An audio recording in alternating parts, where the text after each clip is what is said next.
இது பேஸ் பண்ணி தான் வந்து உங்களுக்கு வரும். ஸோ இந்த ஸ்டிச்சை வந்து நீங்கள் நல்லா பார்த்துக்கோங்க. ஃபஸ்ட்டு வந்து இங்கேருந்து நான் வந்து ஒரு செயின் எடுக்கிறேன்.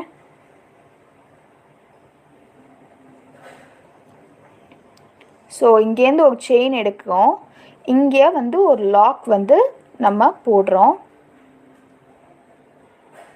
ஓகேவா?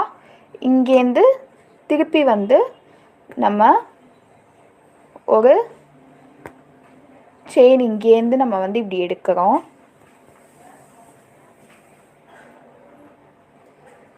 இது நம்ம லாக் எடுக்காமையும் நம்ம வந்து ஸ்டார்ட் பண்ணலாம். இப்போ நம்ம வந்து லாக் எடுத்து வந்து ஸ்டார்ட் பண்ணியிருக்கோம். இப்போது இது வந்து பார்க்க கொஞ்சம் அப்படியே பார்க்க வந்து ஜிக்ஸாக் மாதிரி இருக்கும்.